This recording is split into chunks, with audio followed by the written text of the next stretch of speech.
नमस्कार दोस्तों, मेरा नाम है प्रदीप चौहान। बात समझनी है तो पूरी सुननी होगी।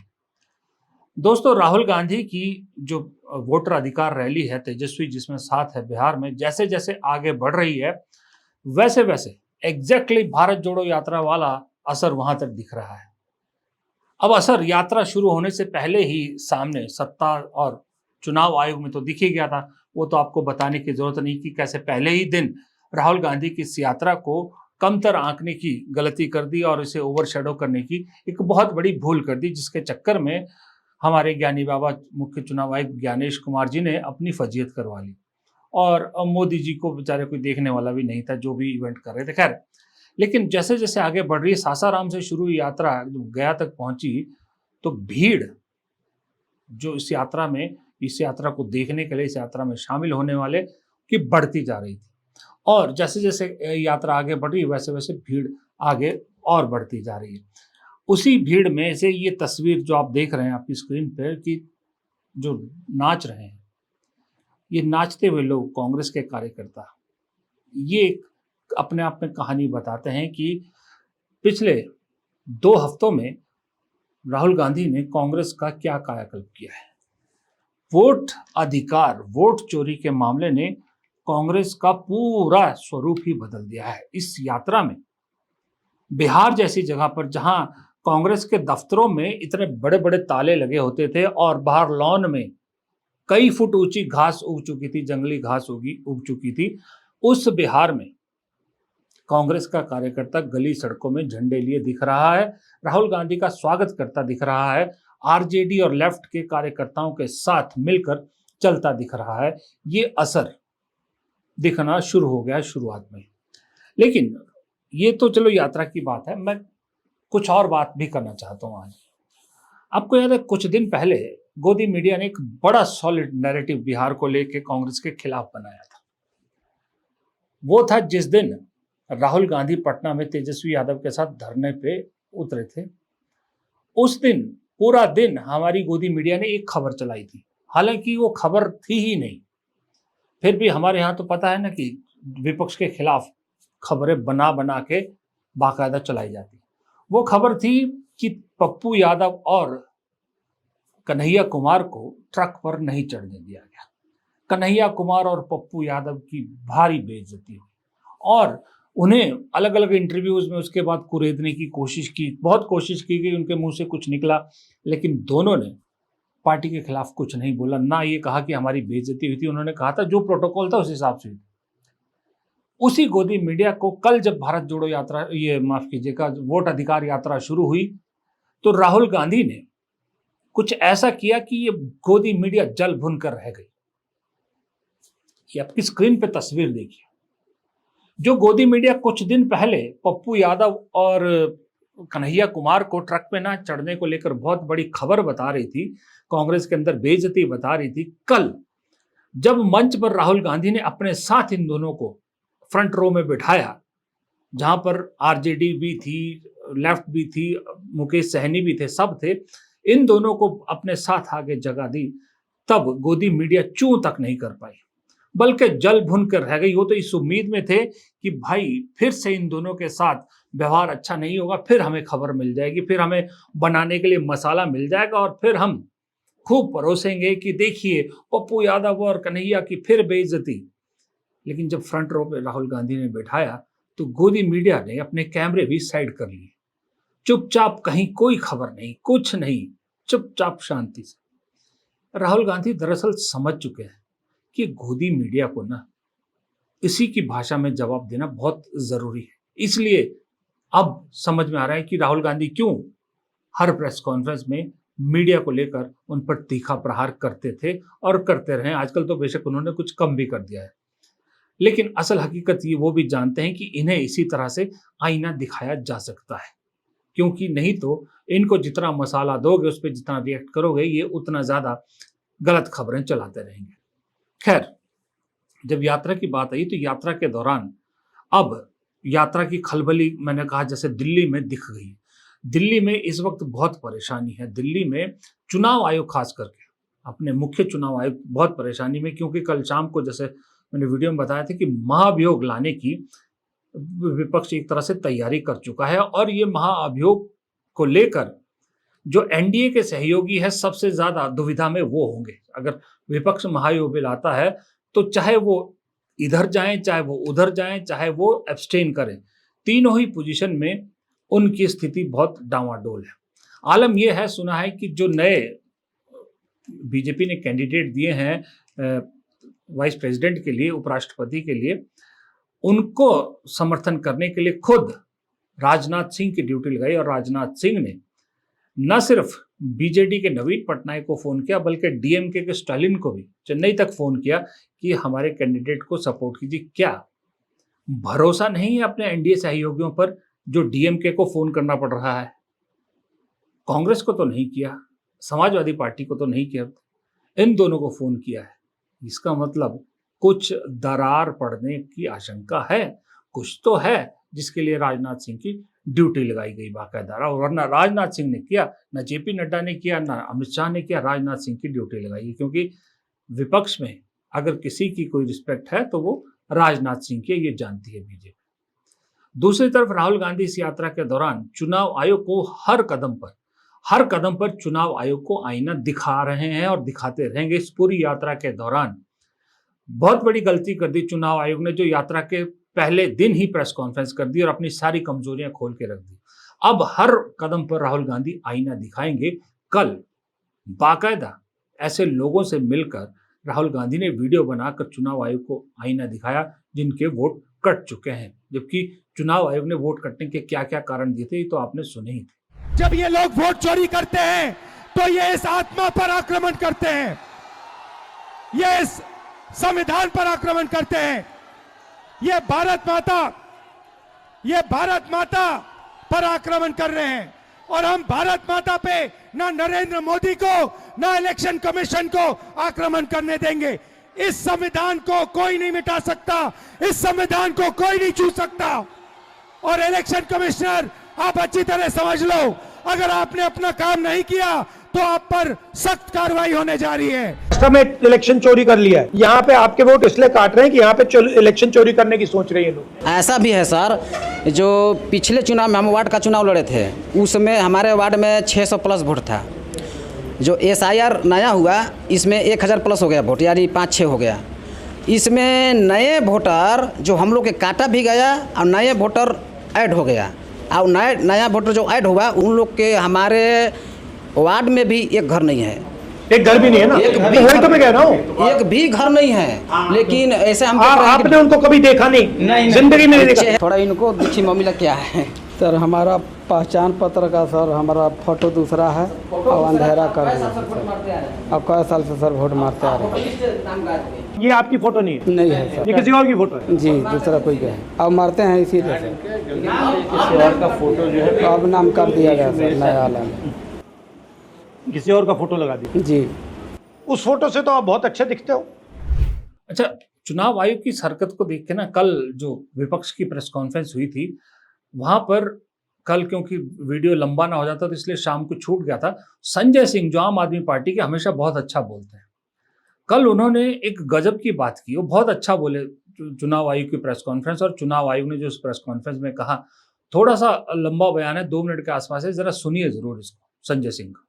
ज्ञानेश कुमार जी की बात को सुन के लगा कि उनका नाम दरअसल अज्ञानेश कुमार होना चाहिए। अज्ञानता की बातें की उन्होंने। या तो वो मूर्ख है या जानबूझ के मूर्ख बन रहे हैं, या वो हम लोगों को मूर्ख समझते हैं। ऐसी ऐसी बातें, ऐसी ऐसी तर्कहीन तथ्यहीन बातें उन्होंने की, हम लोग सुन के हैरान हैं। उनसे जो सवाल पूछे गए उसका एक भी जवाब उन्होंने नहीं दिया। आपने 1 महीने के अंदर 25 जून से 25 जुलाई तक एसआईआर में 65 लाख वोट काट दिए बिहार के अंदर, एक भी वोट नहीं जोड़ा आपने। आपने 65 लाख वोट काट दिए। आप कह रहे हैं आप एसआईआर कर रहे हैं, स्पेशल इंटेंसिव रिवीजन, और उस रिवीजन में आपको एक भी आदमी पूरे बिहार में वोट जोड़ने लायक नहीं मिला। ये कैसा एसआईआर है आपका? आपने कहा 22 लाख लोग मर गए, उनके नाम काट दिए हमने। अब उस बिहार में 1 महीने के अंदर सारा प्रमाण पत्र चाहते हैं, जहां का बड़ा क्षेत्र बाढ़ में पीड़ित रहता है। आप उनसे कह रहे हैं अपना निवास प्रमाण पत्र लेके आओ, अपने माताजी का निवास प्रमाण पत्र लेके आओ, अपने पिताजी का निवास प्रमाण पत्र लेके आओ, पूरे घर का आप प्रमाण पत्र लेके आओ। कहां से लाएगा आदमी? और इसके अलावा ऐसी ऐसी गड़बड़ियां सामने आ रही हैं। आपका बीएलओ खुद से फॉर्म साइन करके जमा कर रहा है, उसकी वीडियो सामने आई। क्या कार्रवाई की आपने? अमेरिका के राष्ट्रपति ट्रंप का वोट बिहार में बन गया, क्या कार्रवाई की आपने? कुत्ते का निवास प्रमाण पत्र बिहार में बन गया, क्या किया आपने? क्या किया आपने? आप बेवकूफ समझते हैं इस देश के लोगों को। खुलेआम आपने एसआईआर के जरिए घपला घोटाला किया, मरे हुए लोगों को जिंदा कर दिया, जिंदा लोगों को मार दिया। लेकिन मेरी चिंता इस अब देखिए, तेजस्वी यादव का एक बयान है, अभी उन्होंने परसों दिया था कि मोदी जी बिहारियों को चूना लगाने की कोशिश कर रहे हैं, जबकि वो भूल गए कि बिहारी लोग अपने तंबाकू के साथ चूना लगा के रगड़ जाते हैं, चबा जाते हैं।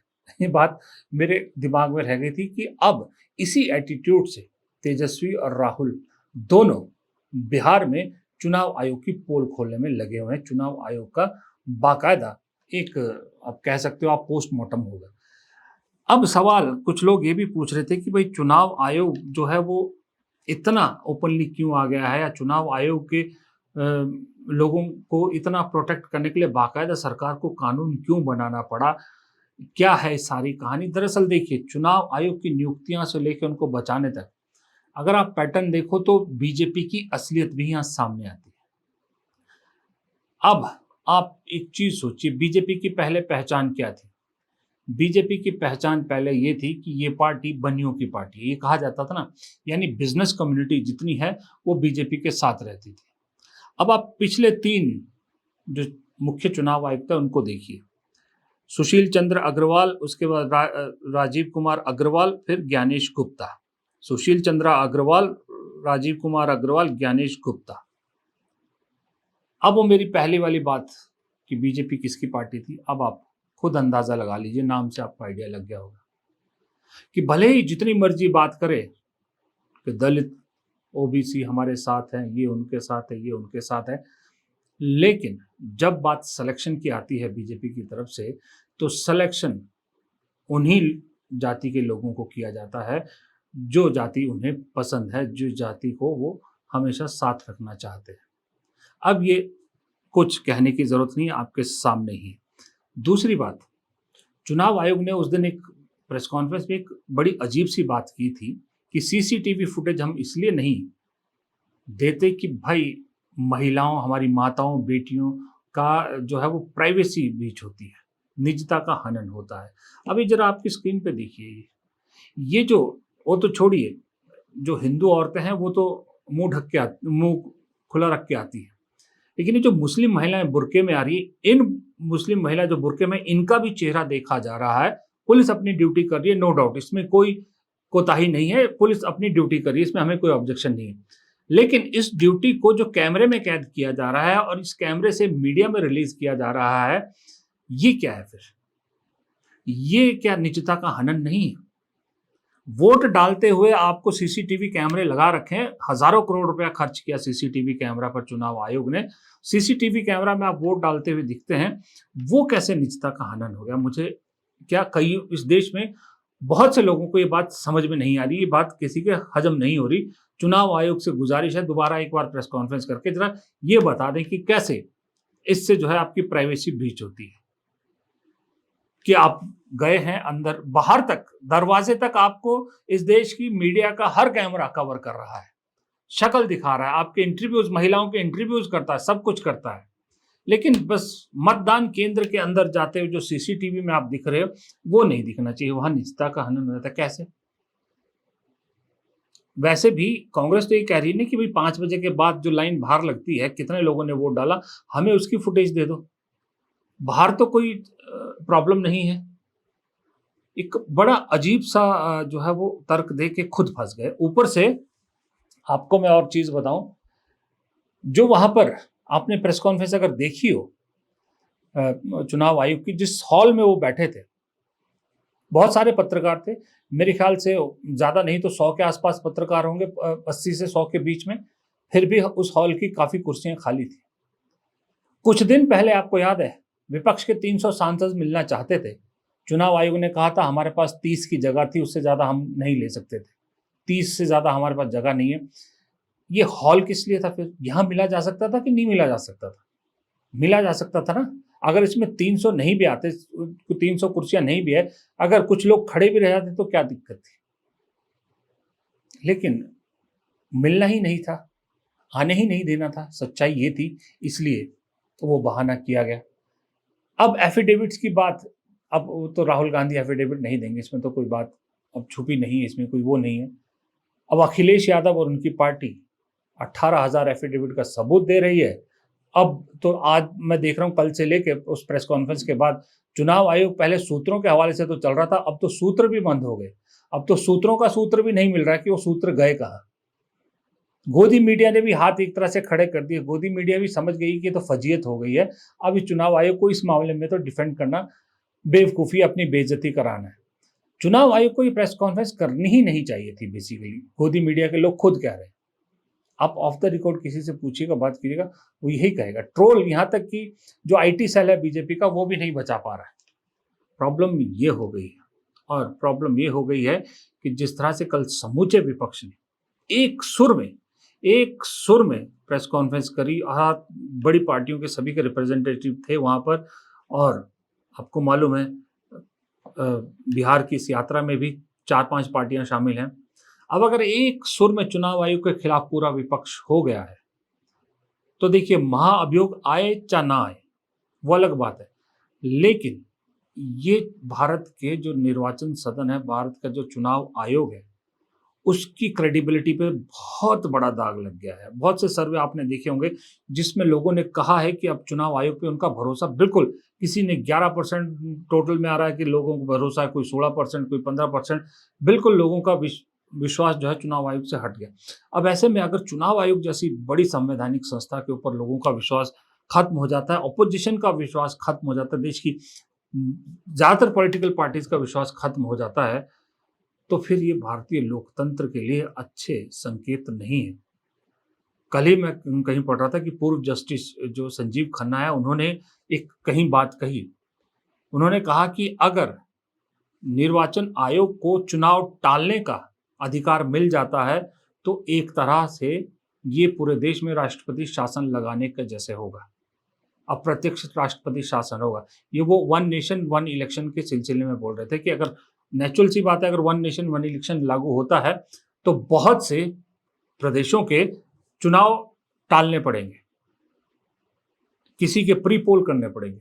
तो इसी को लेकर वो कह रहे थे कि एक तरह का राष्ट्रपति शासन पूरे देश में उसकी स्थिति हो जाएगी। और राष्ट्रपति शासन में तो आपको मालूम है फिर क्या होता है, इमरजेंसी जैसी हालात होती है, और उसमें फिर लोकतंत्र के लिए सबसे बड़ा खतरा रहता है। फिलहाल इस वीडियो में इतना ही। वीडियो पसंद आए तो लाइक कीजिएगा, दोस्तों के साथ शेयर कीजिएगा, और कमेंट बॉक्स में अपनी राय देना मत भूलिएगा। नमस्कार।